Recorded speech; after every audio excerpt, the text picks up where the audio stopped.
ዛሬ የምናየው ራእይ የተጻፈበትን ዓላማ አይተናል። ራእይ የጸና የትንቢት ቃል ነው። ታዲያ ራእይን ማጥናት ለምን አስፈለገ የሚለው ነው። ራእይን ማጥናት ለምንድን ነው የሚያስፈልገው? የጸና የትንቢት ቃል ነው ብለናል። ምን አይነት የትንቢት ቃል ነው? የጸና የትንቢት ቃል ነው።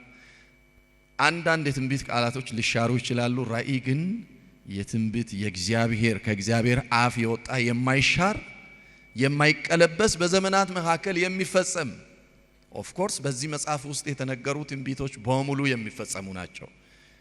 ለምንድን ነው ታዲያ የሚፈጸም እያልክ ያለው ካላችሁ፣ የማይፈጸም ከሰው አንድ ቤት የሚነገር አለ የለም። የሰው የትንቢት ቃል ይሻራል። ራሱ እግዚአብሔርም ሊሽር ይችላል። ለምሳሌ ተመልከቱ። እግዚአብሔር ለዮናስ ምንድነው ያለው? ምንድነው ያለው ለዮናስ? የነነዌ ከተማ ምን ትሆናለች አለ? ትገለበጣለች። ሂድና ትንቢትን ተናገር፣ ትገለበጣለች በላቸው። ይሄንን ካለ በኋላ የነነዌ ሕዝብ ንስሐ ገብቶ በመመለሱ እግዚአብሔር ምን አደረገ? ያደርግ ከነበረው ነገር ተመለሰ ይላል። ተጸጸተ፣ ተመለሰ። ነገር ግን ነቢዩ ዮናስ ምን ሆነ ይላል? በጣም ተቆጣ፣ ተበሳጨ። ስለዚህ የሚፈጸመው የማን ቃል ብቻ ነው ማለት ነው? የእግዚአብሔር ቃል ብቻ ነው። የኛ ቃል ላይ ይፈጸም ይችላል። እኛ ምናወራ በዚህ ዘመን ላይ ትንቢት ላንተ ትንቢት አለኝ፣ ትንቢት አወራለሁ፣ ትንቢት ተናግሮ ነበር እንደምትሉት አይነት አይደለም። የዮሐንስ ራእይ ላይ ያለው ትንቢት የጸናና የማይነቃነቅ ነው። በአጠቃላይ የዮሐንስ ራእይን ጨምሮ በመጽሐፍ ቅዱስ ውስጥ ያሉ ትንቢት ቃሎችን ማጥናት ለምን ያስፈልጋል? አንደኛ ትንቢቱ ተፈጽሞ ስናይ እምነት ስለሚጨምርልን ነው። ስለዚህ እነዚህ እዚህ ላይ ያሉ መጽሐፍቶችን መጽሐፍ ቅዱስ የያዛችሁ ሰዎች ቶሎ ማይክ ትሰጥልኛለህ፣ ታግዘኛለህ። አንድ ሰው ያግዘኛል። ትንቢተ ኢሳይያስ 55 ቁጥር 11 ዝናብና በረዶ ከሰማይ ወርዶ ምድርን በማራስ እንድታበቅልና እንድታፈራ ለዘሪው ዘር ለበላተኛም እንጀራ እንድሰጥ ሳያደርግ ወደ ላይ እንደማይመለስ ሁሉ ከአፌ የሚወጣውም ቃሌ በከንቱ ወደ እኔ አይመለስም፣ ነገር ግን የሚሻውን ያከናውናል፣ የተላከበትንም ዓላማ ይፈጽማል። ተባረክ። ምንድነው ያለው? ዝናብ ከሰማይ ወርዶ ምድርን ሳያርስ እንደማይመለስ ከአፌ የሚወጣ ቃል እንዲሁ ነው ይላል። የሚሻውን የሚፈልገውን ያደርጋል እንጂ በከንቱ ወደ እኔ አይመለስም፣ አይታጠፍም ይላል። ስለዚህ የትንቢትን ቃል ስናጠና ጠቃሚው ነገር ዋናው ነገር ምንድነው? ይህ ትንቢት የተነገረው እግዚአብሔር የተናገረው ሲፈጸም ሲሆን እምነት እንዲፈጥርልን እግዚአብሔር የተናገረው በእርግጥም ተከናወነ እንድንል ያግዘናል ማለት ነው። እዛው ትንቢተ ኢሳይያስ ምዕራፍ 46 ቁጥር 9 ደግሞ እንዲህ ይላል። አንብብልን እስኪ። እኔ አምላክ ነኝና ሌላም የለምና የቀድሞውን የጥንቱን ነገር አስቡ። እኔ እግዚአብሔር ነኝ፣ እንደነም ያለ ማንም የለም። በመጀመሪያ መጨረሻውን ከጥንትም ያልተደረገውን ይነግራለሁ። አሜን። ተባረክ። ምን ይላል? በመጀመሪያ ምን እናገራለሁ ይላል? መጨረሻውን። ከጥንትም ደግሞ ያልተደረገውን እናገራለሁ ይላል። ስለዚህ የእግዚአብሔር ትንቢት ቃል ተፈጽሞ ስናይ እምነት ስለሚጨምርልን ነው የትንቢቱን መጽሐፍ ምናጠናው። የዮሐንስ ወንጌል ምዕራፍ 13 ላይ ጌታ ኢየሱስ የሚናገረው ቃል አለ። በሆነ ጊዜ እኔ እንደሆነው ታምኑ ዘንድ በሆነ ጊዜ እኔ እንደሆን ታውቁ ዘንድ ካሁን ጀምሬ አስቀድሞ ሳይሆን ይነግራችኋል። yes ጌታ ኢየሱስ ነው ይሄንን የምናገረው። በሆነ ጊዜ እንዳትገረሙ እኔ እንደሆንኩ እንድታውቁ አስቀድሜ እናገራለሁ ስል እንመለከታለን። ሁለተኛ የትንቢት ቃል ማጥናት ለክርስቲያን ለምንድን ነው የሚያስፈልገው? ኦሬዲ ትንቢት ሁሉም ሰው ትንቢት አለኝ ትንቢት እናገራለሁ ስለሚል የትንቢት ቃል ባናጠናስ የሚልም ይመጣል። እዚህ ውስጥ የዮሐንስ ራእይን ማጥናት ለምንድን ነው የሚያስፈልገን የሚለውም ጭምር አብረው አለበት። ሌላ እንደገና ሌላ ፐርፐስ ለማላውጣው በዚህ እንድንሰማ ብዬ ነው። ሁለተኛ የትንቢት ቃል ማጥናት ለኛ በጣም የሚያስፈልግበት ምክንያት ክርስቲያን ትክክለኛ የሆነ እይታ ለዓለም እንዲኖረው ይረዳል። ወይም ደግሞ ካልተጠበቀ መረበሽ እንድናለን፣ ወይም ደግሞ ካላስፈላጊ ኤክስፔክቴሽን እንጠነቀቃለን ማለት ነው። ማቴዎስ ወንጌል ምዕራፍ 24 ቁጥር 6 ጦርንም የጦርንም ወሬ ትሰሙ ዘንድ አላችሁ፣ ይህ ሊሆን ግድ ነውና ተጠበቁ፣ አትደንግጡ፣ ዳሩ ግን መጨረሻው ገና ነው። ዳሩ ግን መጨረሻው ቁጥር 8 ድረስ ጨርስ።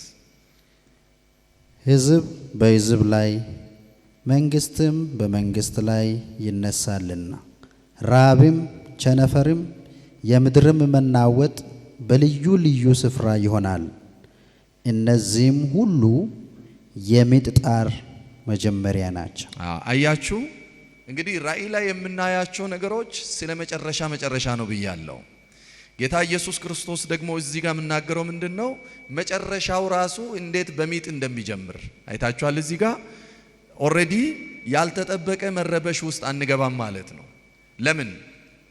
ለምን ካላችሁኝ እኛ ትክክለኛ እይታ ነው ለዓለም ያለን። እቺ ዓለም በዚህ አይነት ሁኔታ ውስጥ እንደምታልፍ ጦርም የጦርነት ወሬም እንደምንሰማ እንዲሁም ደግሞ ህዝብ ከህዝብ ጋር እንደሚጋጭ ምድር ላይ እንዲህ አይነት ቸነፈር ራብ እንደሚሆን ብዙ አይነት ውጥንቅጦች እንደምታስተናግድ ዓለም እንመለከታለን። ይህ በሆነ ጊዜ እኛ አስቀድሞ የተነገረ ቃል አለን ማለት ነው። ምን የሚል? ይህ የምጥ ጣር መጀመሪያ ነውና አትፍሩ፣ አትረበሹ የሚል አይነት መልእክት ለኛ ይሰጠናል። ሁለተኛ ጴጥሮስ 3:13 እስከ 14 ያለውን እናያለን። ነገር ግን ጽድቅ የምኖርባትን አዲስ ሰማይና አዲስ ምድር እንደ ተስፋ ቃሉ እንጠባበቃለን። ስለዚህ ወዳጆች ሆይ ይህን እየጠበቃችሁ ያለ ነውርና ያለ ነቀፋ ሆናችሁ በሰላም በርሱ እንድትገኙ ትጉ። አያችሁ ጽድቅ የምኖርባትን አዲስ ሰማይና አዲስ ተስፋ እንመለከታለን እንጠባበቃለን ይላል። ስለዚህ ምን ሊሆን ነው ማለት ነው? እቺ ምድር አርጅታ ትጠፋለች የሚል ቅድመ ማስጠንቀቂያ ይሰጠናል። እሱም ቦታ ደግሜ አንብብልኝ። ጽድቅ የምኖርባትን ነገር ግን ጽድቅ የምኖርባትን አዲስ ሰማይና አዲስ ምድር እንደ ተስፋ ቃሉ እንጠብቃለን። አያችሁ ራእይን ስናጠና እኮ ይሄንን ነው የምናየው። በነገራችን ላይ ጽድቅ ብቻ የምነግስበት አዲስ ሰማይና አዲስ ምድርን ኤክስፔክት እናደርጋለን። ለምን? በግልጽ ተቀምጦልናል። አዲስ ሰማይና አዲስ ምድርን ሁሉን አዲስ በዙፋኑ ላይ ያለውም እንዲህ አለ ይላል። ራእይ ውስጥ ስንገባ ይሄንን እንመለከታለን። 21 ከ21 ጀምሮ እስከ 22 ያለው ቦታ ላይ ይሄንን ነው የምናየው። አዲስ እነሆ አዲስ ሰማይና አዲስ ምድርን አያችሁ። የነበረ ሁሉ አሁን ያለ ሁሉ ያረጃል፣ ያልቃል፣ ተጠቅልሎም እንደ ሸራ ያልፋል ማለት ነው። ስለዚህ ለዓለም ያለን እይታ እቺ ዓለም ለዘላለም የምንኖርባት ሁሉ ጊዜ የምትቀጥል አይደለችም። አርጅታ ልክ ልብሶቻችን አርጅቶ እንደምንጥል አርጅታ የምትጠቀለል የምትጣል ነች የሚለውን ያረጋግጥልናል ማለት ነው። ዓለም እንደምታረጅ ምድር እንደምታረጅ የማያስቡ ሰዎች አሉ። ባለፈው የተወሰነ ሐሳብ አንስቻለሁ። የት እንደሆነ ባላውቅም ስለ ቪው ከእናንተ ጋር አላወራውም። ስለ ቪው አላወራንም ገና። ለምሳሌ በዚህ በዮሐንስ ራእይ ትርጉም ላይ ተመርኩዞ በጌታ በኢየሱስ ክርስቶስ ዳግም ምጽአት ላይ ተመርኩዞ ራሱን ችሎ የተገነጠለ ሃይማኖት አለ። ልንገራችሁ፣ ጆሆቫ ዊትነሶች እንዴት ነው የተመሰረቱት? ጌታ ኢየሱስ ክርስቶስ ቀን ቀጠረና በዚህ ቀን በዚህ ሰዓት በዚህ ቦታ እመጣለሁ ብሎኛል ብሎ ተናገረ። ይህ ሰው ይህንን ካለ በኋላ በዛን ሰዓት በዚህን ቀን ባለው ቦታ ላይ አልመጣም፣ እሱ በሚጠብቀው መንገድ። ከዛ ሰብስቦ የነበረውን ህዝብ ሴት ናት የተሰበሰቡ ሰዎችን ምን ብሎ አሳመኑ ማለት ነው? አይ መምጣቱንስ መጥቷል፣ አላየንም፣ ግን እናንተ በምታዩት መንገድ አይደለም፣ እኔ አይቻለሁ። እዚህ ምድር ላይ ነው የምንኖረው፣ ገነታችንም እዚህ ነው፣ ሰላም ነው። አሁን እሱ መጥቷል። ዝም ብሎ ነው አሁን እየሆነ ያለው ነገር ኦልሬዲ ዝም ብሎ ነው ስለመጣ ከእርሱ ጋር አብረን እየኖርን ነው ያለነውና just take it ኢየሱስ መጥቷል ተቀበሉ። ገነትም ያለው አሁን እዚህ ነው ጀምረናል እኛ ብሎ ጀመሩ ማለት በደንብ እናያለን። ስለ ቪውን ስንመለከት 4 ቪው አለ ብያለሁ። በአራቱ እይታ ላይ ተመርኩዘን ነው ራእይ ምን ተረጉመው። እኛ የምንከተለው እይታ የቱ ነው? ሌሎቹ የተከተሉት የትኛው ነው? የተከተሉት እይታ ያመጣባቸው ልዩነት ምንድነው? አቋማቸው ምንድነው የሚለውን ስንመለከት ይሄ ነው። ኢየሱስ መጥቷል። ይሄ ራእይ መጽሐፍ የተፈጸመ የትንቢት ቃል ነው፣ ያለቀ የትንቢት ቃል ነው። ከዚህ በኋላ የምንጠባበቀው ሌላ ኢየሱስ የሚመጣ እንደዚህ እንደተባለው በደብረ ዘይት ተራራ ላይ መጥቶ የሚወርድ በሚያስደነግጥ ግርማና ሞገስ የሚመጣ የለም። ፍጥረት ሁሉ ያዩታል ያሉትን ያንን ኢየሱስን ሁሉ ያዩታል። the second coming ሁሉ ያዩታል። ሁሉ እያየ ነው መጣ። የወጉትን ያዩታል ይላል አይደል? ራሱ በሐዋርያት ሥራ ምዕራፍ 1 ላይ የወጉት ሁሉ እያያችሁት እንደሄደ ለሐዋርያቶችም ብሏል። እናንተ እያያችሁ ከእናንተ እንደሄደ ደመና ከፍ ከፍ አድርጎ በነጠቀው ሰዓት እያያችሁ ይመለሳል። የት ቦታ ላይ? እነርሱ በወቅቱ እያዩ በነበሩበት በደብረ ዘይት ተራራ ላይ ነው ኢየሱስ ተመልሶ የሚመጣ። ክርስቲያን ትክክለኛ እይታ ስለ ዓለም እንዲኖረው ይረዳል። ካልተጠበቀ መረበሽ ያድናል። ተሰሎንቄን ደርሰሃል? አንደኛ ተሰሎንቄ ምዕራፍ 5 እዚህ ላይ ነው የምቆየው። ሌላ ቶሎ ነው የሚሄደው። እሺ ቁጥር 5 4 እስከ 9 ይሄ ነገር አይታያችሁም? ትንሽ ቦልድ አርጋውንም ሶሎሞን የተወሰነ ሰፋ አድርግ ቦታ ሰላምና ደህንነት ነው ስሉ ያን ጊዜ ምጥ እርጉዝን እንደሚይዛት ጥፋት በድንገት ይመጣባቸዋል፣ ከቶም አያመልጡም። እናንተ ግን ወንድሞች ሆይ ቀኑ እንደ ሌባ ይደርስባችሁ ዘንድ በጨለማ አይደላችሁ። ጠብቀኝ። እናንተ ግን ወንድሞች ሆይ ቀኑ እንደ ሌባ እንዳይደርስባችሁ በምን አይደላችሁ? በጨለማ አይደላችሁ። ኦሬዲ በጉ ኢየሱስ ምን አድርጎልናል? አብርቶልናል። የዛን ጊዜ ብርሃን አይደለም የአሁኑም ብርሃን። ወንድም እንትናን ተጠቅሞ እህት እንትናን ተጠቅሞ ኢየሱስን የህይወታችሁ አዳኝ የውስጣችሁ ብርሃን እንድታደርጉ ረድቷቸዋል። ያኔ የምናየውን ብርሃን አይደለም እያወራ ያለው። አውቃቸዋል ምን እንደሚሆን ጌታ ኢየሱስ ክርስቶስ በታላቅ ክብር እንደሚመለስ ታውቃላችሁ። እንደሚመጣ ኢየሱስ እንደሚመጣ ምንድናችሁ? እርግጠኞች ናችሁ? እዚህ ውስጥ ያላችሁ ኢየሱስ ክርስቶስ ዳግመኛ በክብር እንደሚመጣ እርግጠኛ የሆነ ሰው አለ? እርግጠኛ የሆነ ሰው ኢየሱስ በክብር ይመለሳል የሚል እርግጠኛ የሆነ ሰው ብቻ እጁን ያንሳል። በክብር ይመለሳል ይመጣል የሚል ሰው። አሁን ኤሌመንተሪ ጥያቄ ነው የጠየኳችሁ። የሚገርማችሁ ግን አይታወቅም ብሎ ስንት ሚሊዮን ህዝብ እጅ ያነሳል። ኢየሱሳችን በክብር ዳግመኛ ተመልሶ ይመጣል። አሜን አሜን። እስኪ ኢየሱስ ይመጣል በሉ እስኪ። የወንጌል ስብከታችን እኮ ርዕስ ነው ይሄ። ኢየሱስ ይመጣል። ኢየሱስ ማይመጣ ቢሆንማ ይሄ ሁሉ ልፋት አያስፈልግም። መጥቶ ያለፈ ያለቀ የተዘጋ ታሪክ አይደለም።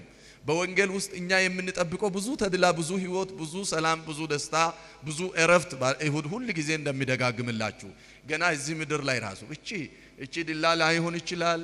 ያኔ ቋንቋም የለም፣ ሀገርም የለም፣ ድንበርም የለም፣ አስተዳደርም የለም፣ ወሰንም የለም፣ መጥቶ አንተ ላይ አለቃም የለም። አንድ አለቃ ኢየሱስን አስቀምጠን 1000 ዓመት እንነግሳለን። አሜን። ክብር ለኢየሱስ ይሁን። ያ ሁሉ አለን። ይሄንን እናውቃለን። ይመጣል። 1000 ዓመት እንነግሳለን። 7 ዓመት አየር ላይ እንቆያለን። መጨረሻ ላይ ደግሞ the second coming በኢየሱስ ዳግመኛ። ለምን ነው ሰከንድ የሚባለው? ስውር አመጣጥና ግልጽ አመጣጥ የሚባል አለ። እኛ ኢየሱስ ክርስቶስ እንደሚመጣ ፍንትው ያለ እይታለን። ምን ይላል? እናንተ እንደ ሌባ እንደሆነ ወይም አመጣጡ እንደ ሌባ እንዳይሆንባችሁ አውቃችኋል፣ በጨለማ አይደላችሁም ይላል። ቀጥል። ሁላችሁ የብርሃን ልጆች የቀንም ልጆች ናችሁና እኛ ከሌሊት ወይም ከጨለማ አይደለንም። እንግዲያስ እንንቃ፣ በመጠንም እንኖር እንጂ እንደ ሌሎች አናንቀላፋ። ተባረክ። እንግዲያስ ምን እንሁን? እንንቃ፣ በመጠንም እንኖር፣ ተዘጋጅተን እንኖር። እንደ ሌሎች ምን አንሁን? እንዳናንቀላፋ። በወንጌላት ላይ እግዚአብሔርን ቃል ከዚህ በፊት ስንማር የክርስቲያንን ኃላፊነት አንስተን ነው የተመለከትነው። ግን 5ቱ መብራታቸውን አዘጋጅተው የጠበቁና 5ቱ ገና ነው ሰዓቱ ብሎ ዘይት አልቆባቸው የተኙ ሰዎችን ተመልክተን ነበር። ይሄ እኮ የዓለምና የኛ ምሳሌ ነው። አይታችኋል። ክርስቲያንም ሆኖ ደግሞ እንደ ዓለም የሚኖሩ ሰዎች ኦሬዲ መዳን በአፍ ከመናገር ብቻም የሚያልፍ ብዙ እንትን አለ። እሱ እንትን ውስጥ አልገባም። ስለዚህ መዳን በኢየሱስ ክርስቶስ የመስቀል ስራ ነው። ግን መዳናችንን እለት እለት እንድንፈጽም ተነግሮናል። ሶስተኛ በቅድስናና በንጽህና እንድንኖር ያግዘናል። የትንቢትን ቃል መያዝ በቅድስናና በንጽህና እንድንኖር። ስሙኝ አንድ ነገር እዚህ ውስጥ ያንን ጥቅስ አልሰጠውም። ሉቃስ ወንጌል ምዕራፍ 1 ላይ ጌታ ኢየሱስ ክርስቶስ በድንግል ብጽዕት ድንግል ማርያም ማህፀን ላይ አድሮን አይደል ወደ ምድር የመጣው። አንቺ ከሴቶች ሁሉ መካከል ተለይተሽ የተባረክሽ ነሽ። ሰሞኑን እንዲህ አይነት ትንቢቶች አሉ እዚህ ምድር ላይ። ከሴቶች ሁሉ መካከል ተለይታ ከዚህ በኋላ የምትባረክ የለችም፣ ማርያም ብቻ ናት። ከሴቶች መካከል ተለይታ አኖይንት ተደረገች። ያው ሰምታችሁ ብዙ ነገር ስለምትሰሙ አይርቅባችሁም ብዬ ነው።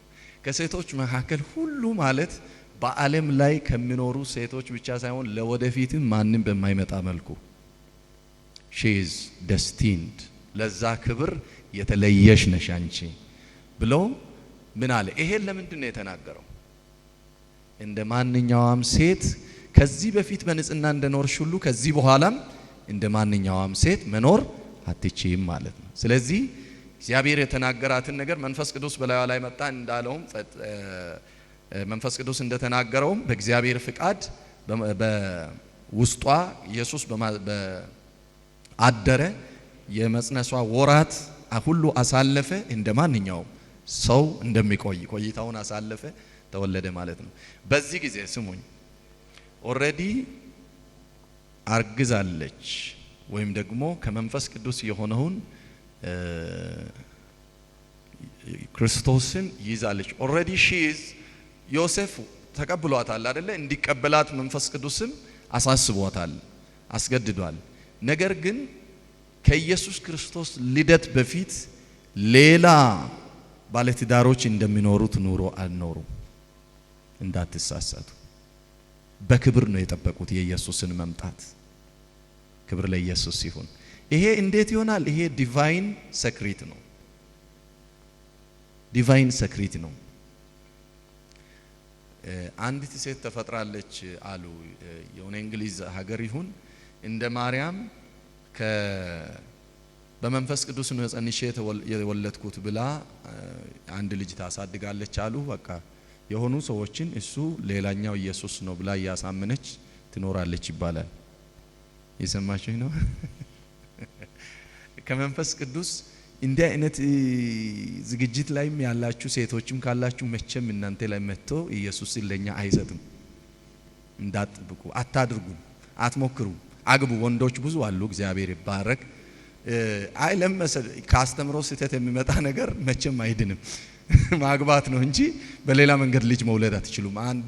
አንዳንድ ሴቶች ተጋብለም ፈጣሪሽ ባልሽ ነው ተብሏል። የኔ ባል ኢየሱስ ነው፣ ኢየሱስን ነው ያገባሁት እያሉ ምኖሩ አሉ። እንደዛም ልክ አይደለም።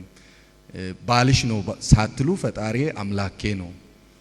ለእስራኤል ነው ለኔሽን ነው የተባለው አይደል? ይሄ ሲንግል እስራኤል ፈጣሪሽ ባልሽ ነው እያለ ያለው ሁሉ ጊዜ እስራኤል ከእግዚአብሔር ቃል ስትተላለፍ አመንዝረሻል ስለሚል ነው። የጋብቻ ትስስርን ያስመስላል አንዳንዴ ከእስራኤላውያን ጋር ያለውን ቁርኝት እግዚአብሔር እንጂ አሁን ከመሬት ተነስቶ ፈጣሪ ባሌ ነው አግብቻለሁ ደግሻለሁ ብላችሁ አይቻልም። አምላካችሁ ነው ባል ሆኖ አግብቶ የምትወለድ ልጅም የለችም ልጅም የለም ለማለት ነው ባጭሩ። ስለዚህ በቅድስናና በንጽህና እንድንኖር ይላል ሁለተኛ ጴጥሮስ 3:11-12። ይህ ሁሉ እንዲህ የሚቀልጥ ከሆነ የእግዚአብሔርን ቀን መምጣት እየጠበቃችሁ እያስቸኮላችሁ በቅዱስ ኑሮ እግዚአብሔርንም በመምሰል እንደምን ልትሆን ይገባችኋል? ስለዚያ ቀን ሰማያት ተቃጥለው ይቀልጣሉ። በዚያ ቀን ምን ይሆናሉ? ሰማያት ተቃጥለው ይቀልጣሉ። እሺ፣ የሰማይም ፍጥረት በትልቅ ትኩሳት ይፈታል። yes ጌታ ይባርክ። አያችሁ የእርሱን ግርማ አይተን እንጂ በብልሃት የተፈጠረውን ተረት ሳንከተል የጌታችንን ኢየሱስ ክርስቶስን ኃይልና መምጣት አስታወቅናችሁ። ከገናናው ክብር በእርሱ ደስ የሚለኝ የሚወደው ልጄ ይህ ነው የሚል ያ ድምፅ መጣለት። በመጣለት ጊዜ ከእግዚአብሔር አብ ክብርንና ምስጋናን ተቀብሏልና። እኛም በቅዱሱ ተራራ ከእርሱ ጋር ሳለን ይህን ድምፅ ከሰማይ ሲወርድ ሰማን። ከእርሱም ይልቅ እጅግ የጸና የትንቢት ቃል አለን። ምድርም እስኪጠባ ድረስ የንጋትም ኮከብ በልባችሁ እስኪወጣ ድረስ ሰው በጨለማ ስፍራ የሚያበራን መብራት እንደሚጠነቀቅ ይህን ቃል እየጠነቀቃችሁ መልካም ታደርጋላችሁ። ዋው ተባረክ። አሁን እዚህ ምንድነው እያለ ያለው? ምን ብያችኋለሁ? የትንቢትን ቃል የዮሐንስ ራእይንም በሉ ሌሎችም በመጽሐፍ ቅዱስ ውስጥ ያለውን የትንቢትን ቃል ማጥናት ለምን ይጠቅመናል? በቅድስናና በንጽህና እንድንኖር ወይም ደግሞ በትጋት እንድንኖር የሚለውን አንስቻለሁ። እዚህ ውስጥ ምንድነው እያለ ያለው? ሐዋርያ ጴጥሮስ ይህንን መልእክት ከተናገረ በኋላ ወይ 2 ዓመት 3 ዓመት ነው የኖረው። ከዛ በኋላ ተሰውቷል። የመጨረሻ ሰዓት እየተነጋገረ ያለው ንግግር ነው። ይሄ የመጨረሻ ሰዓት ነው። ሰዓቱ እንደደረሰ ሁሉ ከፍ ብላችሁ ስታነቡ ይናገራል። የመጨረሻ ንግግር እንዴት ነው የምናገረው? የጸና ነው፣ የቆየ ነው። እኛም ይሄን ሁሉ ዋጋ ልንከፍል ተዘጋጅተን ያለ ነው። የእርሱን ግርማ አይተን ነው። የማንን ግርማ? የእርሱን ግርማ አይተን ነው። የት? እዚህ ምድር ላይ መጥቶ ከኛ ጋር ሲያገለግል አይልም። ተራራ ላይ ሶስታችንን ይዞ ወጣ። በወጣንበት ቦታ ለመናገር ለመግለጽ የሚከብድ ክብር ተገለጠብን። በእውነት ይሄ ድምፅ ወደ ጆሮአችን መጣ። ምን ይላል? እንደውም ምስጋናም ተሰጠው ይላል። ከእግዚአብሔር ከሰው አይደለም፣ ከእግዚአብሔር ይላል አይደል? አሁን ያነበብነው ከእግዚአብሔር ዘንድ ምስጋናም ምስክርነትም ተሰጠው። ለማን? ለክርስቶስ። እንግዲህ እንዲህ ከሆነ ከዚህ ይልቅ ለናንተ ለኛ ነው የሚያወራ። ለናንተ ከዚህ ይልቅ የጸና የትንቢት ቃል ስላላችሁ ሰው ጨለማ በከበበ ቦታ ላይ ብርሃንን በጥንቃቄ እንደሚይዝ የጌታን መምጣት ሃሌሉያ፣ የእርሱን መገለጥ በተስፋ በጥንቃቄ እየተጠባበቃችሁ በምን እንድትኖሩ? በንጽህና እንድትኖሩ ይላል። ክብር ለኢየሱስ ይሁን። ለዚህ ነው በቅድስና እንድንኖር ያግዘናል፣ ይረዳናል ያለ። ክብር ለኢየሱስ ይሁን። ቲቶ ላይም የምናገረው ይሄንን ነው። እናንተ አንብቡት። ሁሉንም ጥቅስ እዚህ አንብበን እንዳንጨርስ ብዬ ነው። ቲቶ ላይ ያለው ደግሞ ዓለምን ሁሉ የሚያድን ጸጋ እንደተገለጠ፣ ይህ ጸጋ ደግሞ ኃጢአተኝነትን አስወግደን በአሁኑ ዘመን እንድንኖር ሊገለጥ ያለውን የጌታን ክብር የተገለጠውን አይደለም ሊገለጥ ያለውን ክብር ለመጠባበቅ በአሁኑ ዘመን ላይ በዛ ዘመን ላይ የሚገለጠውን ክብር ለማየት በአሁኑ ዘመን ላይ በቅድስና እንድንኖር ይረዳናል ይላል። አንብቡት። ቲቶ 2:12 እስከ 13 ያለውን ታነባላችሁ። ሌላ የትንቢትን ቃል ማጥናት ወይም የዮሐንስ ራእይን ስናጠና ይህንን የዮሐንስ ራእይ ትንቢት ቃል ስናጠና ተስፋ ይሰጠናል። እንደተናገረን እንደዚሁ የሚያደርግ አምላክ ነው። ሐዋርያ ጳውሎስ ምዕራፍ 27 ቁጥር 25 ሐዋርያት ሥራ ላይ እንዲህ ነው የምናገረው። አንዲት ቨርስ ነች፣ እሷን አንብባት። ሐዋርያት ሥራ 27 ቁጥር 25 ስለዚህ እናንተ ሰዎች ሆይ አይዟችሁ፣ እንደተናገረኝ እንዲሁ እንዲሆን እግዚአብሔርን አምናለሁ። እንደተናገረኝ እንዲሁ እንዲሆን እግዚአብሔርን አምናለሁ። እናንተስ? እስኪ እጃችሁን አንሱና እንደተናገረኝ በሉ እስኪ። እግዚአብሔር ይባርካችሁ። ጮክ ብላችሁ አውሩ። ብዙ አውሩ ስለማልን እንደተናገረኝ በሉ እስኪ። እንዲሁ እንዲሆን አምናለሁ። ሃሌሉያ። ስለ መምጣቱ ብቻ አይደለም። በደንብ ስሙኝ። በህይወታችሁ ምንም ብሎ ከሆነ አቅም የማይገድበው የእናንተ ጌታ ሃሌሉያ። ቦታ የማይገድበው ያንቺ ጌታ ሃሌሉያ። የሰውን አስተያየት የማይቀበል ያንተ ጌታ እንደተናገረው እንዲሁ ያደርጋል። ጮክ ባለ ድምፅ እንዳለኝ እንደዚሁ ያደርግልኛል በሉ እስኪ። ሃሌሉያ። እግዚአብሔር እንዳለን እንደዚሁ የሚያደርግ አምላክ ነው። እንደተናገረን እንዲሁ የሚያደርግ አምላክ ነው። ሮሜ 15:4 ላይ ያለውን ቃል እናያለን። ናትና መጽሐፍት በሚሰጡት መጽናናት ተስፋ ይሆንልኝ ዘንድ አስቀድሞ የተጻፈ ሁሉ ለትምህርታችን ተጽፏልን። ድገምና አንብብልኝ። በመጽናትና መጻሕፍት በሚሰጡት መጽናናት ተስፋ ይሆንልን ዘንድ አስቀድሞ የተጻፈ ሁሉ ለትምህርታችን ተጽፏልን። እንደተናገረን እንደዚሁ የሚያደርግ ተስፋ የሚሰጥ ጌታ ለትምህርታችን ይሄ ተጽፏል ነው ብለው ሐዋርያ ጳውሎስ። አምስተኛ ልዩ በረከት አለው። ይሄንን በደንብ አብራርቻለሁ መጀመሪያ ቀን ላይ። የዮሐንስ ራእይን ማጥናት ራሱ ልዩ በረከት አለው። የሚያነበው የሚያስተምረው ቃሉን ደግሞ የሚፈጽሙት ልዩ በረከት አላቸው የሚለውን ራእይ ላይ አይተናል። ስድስተኛና የመጨረሻ በመጽሐፍ ቅዱስ ቃል የበለጠ እንድናምን ይረዳናል። የትንቢትን ቃል ማጥናት ራእይም ብቻ አይደለም፣ ትንቢት ተብሎ የተነገሩ መጽሐፍቶችን ማንበብ በእግዚአብሔር ላይ በጣም እንድንደገፍ ያደርገናል። ምክንያቱም ከተናገረው የማይፈጸም አንድም ስለሌለ ማለት ነው። ሁለተኛ ጢሞቴዎስ 3:16-17 ታሜ ከደረስክ አንብብ። የእግዚአብሔር ሰው ፍጹምና ለበጎ ሥራ ሁሉ የተዘጋጀ ይሆን ዘንድ የእግዚአብሔር መንፈስ ያለበት መጽሐፍ ሁሉ ለትምህርትና ለተግሣጽ ልብንም ለማቅናት በጽድቅም ላለው ምክር ደግሞ ይጠቅማል። አሜን። ተባረክ። የማን መንፈስ ያለበት መጽሐፍ? የእግዚአብሔር መንፈስ።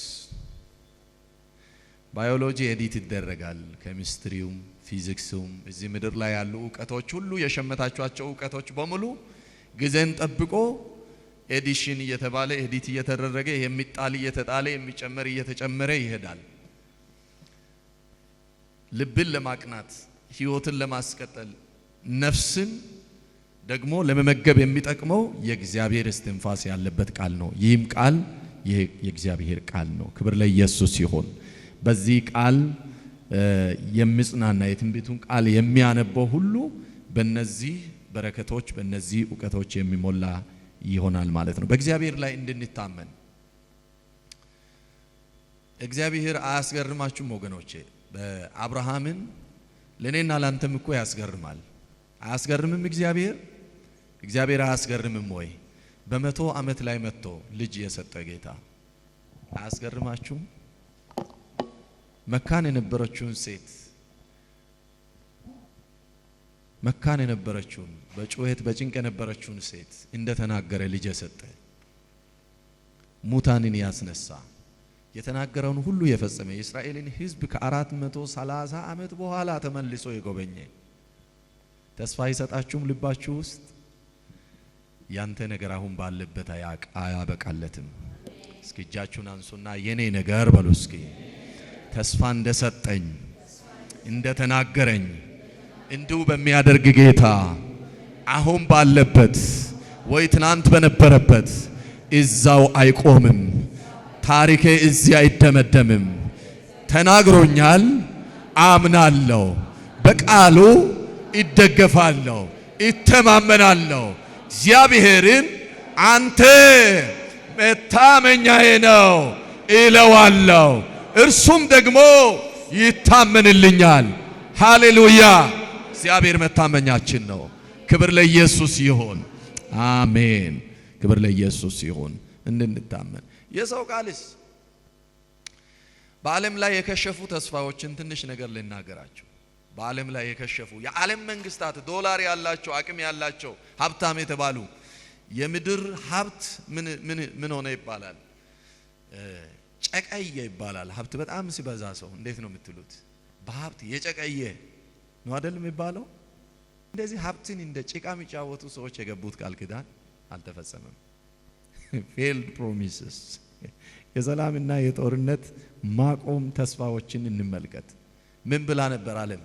የመጀመሪያ የዓለም አቀፍ ጦርነት በተከሰተ ጊዜ ከዚህ በኋላ በዓለም ላይ ዳግመኛ ጦርነት እንዳይከሰት a war to end all war የሚል የትኛው ዓለም ዙሪያ ላይ የጦርነት ወሬ አይሰማም ከዚህ በኋላ የሚል አዋጅ አውጆ እነ ውድሮ ዊልሰን የሚባል የአሜሪካ ፕሬዝዳንት የሰበሰበው ጉባኤ ሊግ ኦፍ ኔሽን የሚባል ታውቃላችሁ አይደለ? አቋቁሟል። ሊግ ኦፍ ኔሽንን በጆሮም አይሰማም። ዛሬ ላይ ጦርነት አስቆሙ አላስቆሙም፣ አይችሉም። የሰው የተስፋ ቃል እንደዚህ የወደቀ ነው። ለኛ ሰላም የሰጠን የሰላምን ተስፋ ለአንዴና ለመጨረሻ በስውር በምትረበሽ ዓለም ውስጥ በሰላም እንደምንኖር የውስጥ ሰላም እንዳለን እየዘመርን እንድንኖር ስቃይም እያለ ኢቭን ልንገራችሁ ለቅሶ እያለ ዋይታ እያለ አካል ጎሎብን የሆነ ነገር ሆኖ እንኳን በሰላም እንድንኖር ለኛ ተስፋ የገባልን ብቸኛ የሰላም ምንጭ ኢየሱስ ነው። ማቴዎስ ወንጌል ምዕራፍ 14 ቁጥር 27 ነው ሰላምን እሰጣችኋለሁ አለ። እዚህ ያለን እኔም እሰጣችሁን አይነት ሰላም ዓለም አትሰጥም አለ። ያ ሰላም አለን በውስጣችን። ክብር ለኢየሱስ ይሁን። ከሽፏል። ሌላ የተባበሩት መንግስታት ድርጅት መፎከራቸው እንዲህ የሚል ነው፣ መጪውን ትውልድ ከጦርነት መቅሰፍት እንታደጋለን የሚል አድርገዋሉ አላደረጉም። የሰው ቃል ነው፣ ወድቋል። በቅርቡ እስራኤል፣ አሜሪካ፣ ኢራን ስትፋጅ ማንም ሊያስቆም አልቻለም። ተፋጅቶ ተባልቶ ብዙ ቀውስ ዓለም ላይ ደርሶ እኛም በነዳጅ ሰልፍ ተቃውሰን ነዳጅ ብቻ አይደለም በኑሮ ሰልፍ ከጤፍ ከእህል ከውሃ ብቻ ተመስገን ነው። እሱም ይቆጥራል። ልባርክ ከጦርነት መቅሰፍት እንኳን ሊጠብቁን ከኑሮ ውድነት ከምንም መጠበቃል። የኒውክሌር ጦር መሳሪያዎች ስምምነት በ1968 አሁን ጭራሽ ብሶበታል። አልተገጣም። የሰው ቃል ነው። የአየር ንብረት ለውጥ አቤት የአየር ንብረት ለውጥ ፓሪስ ይሄንን እኛም እናውቃለን። የቀድሞ ጠቅላይ ሚኒስትራችን መለስ ዜናዊ ባለበት የተፈራረመን እንደውም እሱ በዚህ ቀጥሎ ከዚህ ስብሰባም በኋላ ኢኮኖሚክ ፎረም ላይ ጠንካራ ንግግር አድርጓል። እኛ እንደ ሌሎቹ ዓለምን የማንበክል ሰዎች ልንካስ ይገባል ብሎ ተናግሯል አይደል? አታስታውሱም? ግን ከ100 ቢሊዮን የሚበልጥ ብር ላላደጉ ገና ይሄ ኢንዱስትሪ ቀውስ ዓለም ላይ ለማይፈጥሩ ሰዎች በስጦታ እንሰጣለን ያሉ ሰዎች ቀየሩና በብድር አደረጉ። እሱንም ሙሉ አይደለም የሚሰጡት። አሁን ላለፉት 8 ዓመታት ትልቅ የችግኝ ተከላ እያደረግን ነው። እንደ ኢትዮጵያ በጣም ፕሮቴክት እየተደረገ ነው። ምድርም ብዙ የደን ሽፋን አግኝታለች። በዚህ ፕሮሚስ መሰረት ብዙ ገንዘብ ነበር የሚገባን በነፃ። ነገር ግን የለም። ዓለም ቃል ትቀያይራለች። ድህነትን ማጥፋት ኤምዲጂኤስ የሚሊኒየሙ ግቦች ምን የሚል ነው? የሚሊኒየሙ ግብ በ2015 ዓለም አቀፍ ድህነትና ራብን በግማሽ መቀነስ ተቀንሷል። በ4 እጥፍ መጨመር ነው የሆነው። እኔ የእናንተ ካለፈ አላቅም። እኛ ከድህነት አልወጣንም። እኔ ጋር ችግር አለ። ከድህነት ብንወጣ ብዙ ነገር አለ። ገብቷችኋል ሁላችሁ?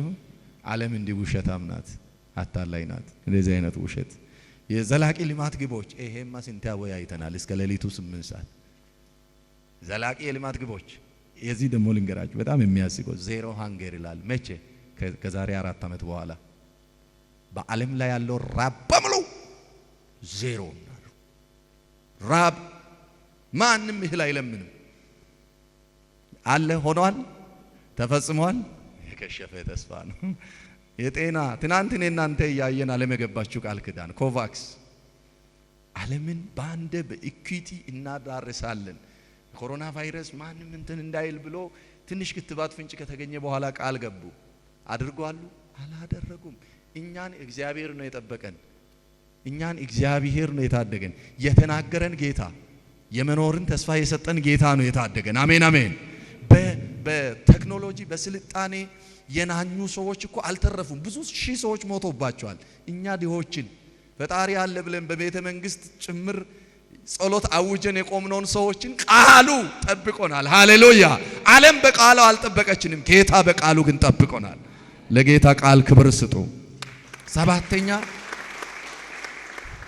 ጨርሻለሁ። ሰባተኛ ዘመኑን እንድንመረምር ይረዳናል። ማቴዎስ 16 ስለ ደመናና ስለ አዝመራ ታወራላችሁ፣ ግን ስለ መጨረሻው ጊዜ አታስተውሉም ይላል። አላነብም፣ እናንተ በኋላ እንድታነቡ። ዘመኑን እንድንመረምር ይረዳናል። አሁን ዛይድ ላይ ቆማችሁ ራእይን ስትማሩ ብዙ ነገር ትመረምራላችሁ። የሆነ ፍንጫ ይሰጣችሁ ይሰጠኛል የሚል ሰው አለ። እንደው የሆነ ነገር እየገባኝ ነው የሚል ሰው። የሚጣር መጨረሻ የተባለው መጀመሪያ ይሄ ነው። ኦሬዲ የመጨረሻ ዘመን ላይ 8ኛ የክርስቶስን መለኮታዊ ታላቅነት እንድንረዳ ያደርገናል። ይሄንን ደግሞ በደንብ አይተን ንጽጽር ቶሎ ብዬ ነው ማሳየው። ይሄን ሳይሆን እኔ ማሳየት ተፈለኩት ይሄንን ነው። ይሄንን ግን እንዴት እንደሚታዩ አላቅም። ዘፍጥረትና ራእይን እናነጻጽራለን። ዘፍጥረት የፍጥረታት ሁሉ መጀመሪያ ነው። ራእይ ደግሞ የፍጥረታት ታድሶ ወይም ደግሞ ፍጻሜ ነው፣ የፍጥረት ሁሉ መጨረሻ። ዘፍጥረት 1:1 ላይ ያሉ ፍጥረታቶች ሁሉ ተፈጠሩ፣ ተደረጉ፣ ሆኑ። ዘፍጥረት ራእይ 21 ላይ ሁሉም ይደመሰሳል፣ ያልቃል፣ ያበቃለታል። ዘፍጥረት ላይ ሰው ከሕይወት ዛፍ እንዳይበላ ተከልክሏል፣ ከገነትም ተባሯል። 3:22 እስከ 24 ባለ ቦታ ጌታ ኢየሱስ ደግሞ ድል ለነሳው ከዚህ ዛፍ በራእይ ላይ ይሰጣል። ሃሌሉያ። የሶስተኛ የመጀመሪያው ሰማይና ምድር ተፈጥሯል። በመጀመሪያ ሰማይና ምድርና ሰማይ ደግሞ በራእይ ላይ እንደ መጋረጃ ተጠቅልሎ ይዘጋል፣ ያልፋል። አዲስ ሰማይና አዲስ ምድር ይፈጠራል በራእይ ላይ። አራተኛ ፀሐይና ጨረቃ ምድርን እንዲያበሩ ተሰጥቷል በራእይ በዘፍጥረት። በአዲሱ ዓለም ላይ ፀሐይና ጨረቃ የለም። በአዲሱ ኢየሩሳሌም የእግዚአብሔር ክብርና በጉ ስለሚያበሩ ፀሐይ በአዲሱቱ ዓለም ላይ አያስፈልገንም። የኢየሱስ ፊት ራሱ ያበራልናል። እያየነው ነው የምናመልከው። የሚሰወር የለም። ሃሌሉያ፣ ክብር ለኢየሱስ ይሁን። በራእይ ላይ ይሄ ሆኗል። በዘፍጥረት ላይ ጨለማን ታዩታላችሁ፣ ሌሊትም አለ ይላል 1:4 እስከ 5። በራእይ ላይ ደግሞ በዚያ ጨለማና ሌሊት ከቶ የለም። ወይኔ ለኔ ዝማሬ እየሰጠኝ እናንተ ዝም ትላላችሁ። ቻላጋዲያቦስ ሃሌሉያ። እስኪ ባካችሁ አንድ ጊዜ ከሕግ ውጪ ነው ጩሁና ሃሌሉያ ሃሌሉያ በሉ እስኪ። ጨለማ የለም በራእይ ላይ። በዘፍጥረት ላይ ሰይጣን ማታለል በሰው አለመታዘዝ ምክንያት ሰይጣን ወደ ዓለም ሰተት ብሎ ገብቶ እያመሰ እስካሁን አለ። በራእይ ላይ ደግሞ የኃጢአት ፍጻሜ እርኩስ ነገር የሆነ ሁሉ ወደ ዓለም እንዳይገማ ከተማይቱ የተቀጠረች በኢየሱስ ጥበቃ ስር ያለች ከተማ ናት። ክብር ለኢየሱስ ይሁን። በዘፍጥረት ላይ በኃጢአት ምክንያት ሞት መጥቷል ለሰው ሁሉ። ይሄ ሞት ደግሞ እኔ እናንተን ጨምሮ ተፈርዷል። ወደ ራእይ ስንመጣ ደግሞ ሞት ድል ተነሳ። ከእንግዲህ ወዲህ ሞት በፍጹም አይሆንም። አማኞች ሞትን አያዩም። እኔ እናንተ ሞትን አናይም። ክብር ለኢየሱስ ይሁን። ሰይጣን በእባቡ ሰውን ለማጥፋት ወደ ዓለም እንደገባ እንመለከታለን። በዘፍጥረት ላይ ሰይጣን ተሸንፎ ሲታሰር ደግሞ ቁጭ ብለን እንመለከታለን። ራእይ ላይ ይሄንን ነው የምናየው። በዘፍጥረት ላይ የመጀመሪያ በሰው እጅ የተሰራች ባቢሎንን ዘፍጥረት 11 ላይ ያስመለክተናል። በራእይ ላይ ደግሞ በሰው እጅ ያልተሰራች የሰው አናጺ ያልገባበት አዲስቱ ኢየሩሳሌም እኛ የምንኖርበት ያለፋንባት የሰው ጥበብ ያልተገለጠበት የሰማይ ዕውቀት ያለበት አዲስቱ ኢየሩሳሌምን እንመለከታለን። ክብር ለኢየሱስ ይሁን። ሃሌሉያ። የራእይ መጽሐፍ በዚህ መንገድ ከዘፍጥረት ጋር ካወዳደርን የዛሬ ትምህርታችንን እዚሁ እንጨርሳለን።